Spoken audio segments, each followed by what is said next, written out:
Hi అండి, welcome to Sandhya kitchen. ఇవాళ వచ్చేసి మామిడి తాండ్ర అయితే చేస్తున్నాను. ఈ విధంగా ఒక్క మామిడికాయ ఉంటే చాలండి, ఈ విధంగా ట్రై చేసి చూడండి, చాలా బాగుంటుంది. అయితే నేను ఒక మామిడికాయ తీసుకుంటున్నాను. బాగా పండిన మామిడికాయ తీసుకోవాలి.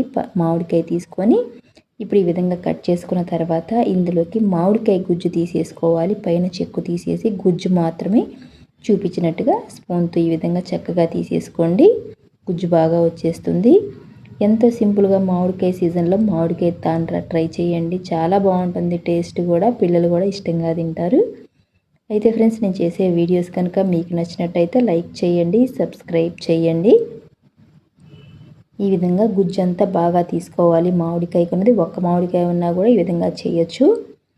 ఇప్పుడు ఇదంతా మనము మిక్సీ జార్లోకి వేసుకుందాము. మిక్సీ జార్లోకి వేసుకొని మెత్తని పేస్ట్ లాగా మిక్సీ పట్టేసుకోవాలి. ఇదిగోనండి, ఈ విధంగా మిక్సీ పట్టేశాను కదా. ఇప్పుడు గ్యాస్ ఆన్ చేసుకొని కడాయి పెట్టుకొని సిమ్లో పెట్టుకుందాము.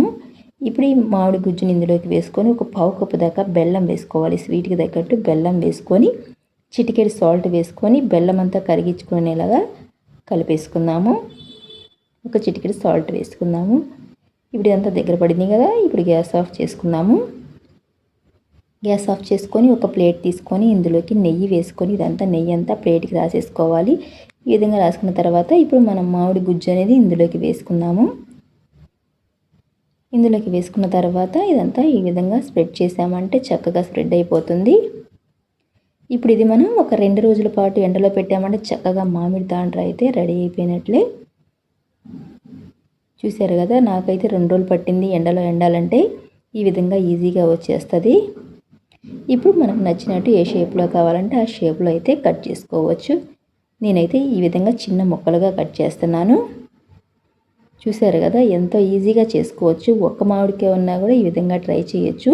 మనకి ఎక్కువగా కావాలంటే ఒక 4-5 మామిడికాయలు తీసుకొని ఈ విధంగా కూడా చేసుకోవచ్చు. టేస్ట్ కూడా చాలా బాగుంటుంది. పిల్లలు కూడా బాగా ఇష్టంగా తింటారు. అంతేనండి. ఈ వీడియో కనుక మీకు నచ్చినట్టయితే లైక్ చేయండి, షేర్ చేయండి, కామెంట్ చేయండి, సబ్స్క్రైబ్ చేయటం మాత్రం మర్చిపోకండి.